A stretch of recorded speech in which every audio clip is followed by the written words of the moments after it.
চট্টগ্রামের চন্দনাইশ উপজেলার দোহাজারীতে অবৈধ বসবাসরত ৩৪৫ জন রোহিঙ্গাকে আটক করেছে সেনাবাহিনী, পুলিশ, বিজিবি ও উপজেলা প্রশাসনের যৌথ টিম। অভিযানটি আসে আসন্ন জাতীয় সংসদ নির্বাচনকে সামনে রেখে আইনশৃঙ্খলা বজায় রাখার অংশ হিসেবে। বৃহস্পতিবার মধ্যরাত থেকে দোহাজারী পৌরসভার ডাকবাংলো এলাকায় অভিযান চালানো হয়। লেফটেন্যান্ট কর্নেল মাহমুদুল হাসানের নেতৃত্বে অভিযান চালানো হয়। এই অভিযানে প্রতিটি ঘর তল্লাশি করে যাচাই বাছাই করা হয়। এর ফলে ১৭৬ পুরুষ, ৮৬ নারী সহ মোট ৩৪৫ জন আটক হন। এদের মধ্যে যারা বৈধ এনআইডি কার্ড দেখাতে পারেনি তাদের আইনি প্রক্রিয়া শেষে কক্সবাজারের উখিয়া শরণার্থী ক্যাম্পে পাঠানো হয়েছে।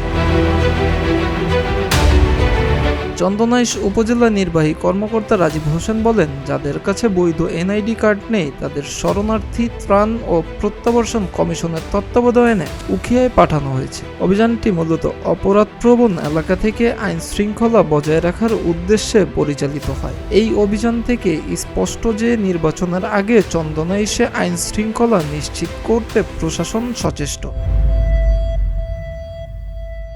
মিরাজ হোসাইন, প্রতিদিনের বাংলাদেশ।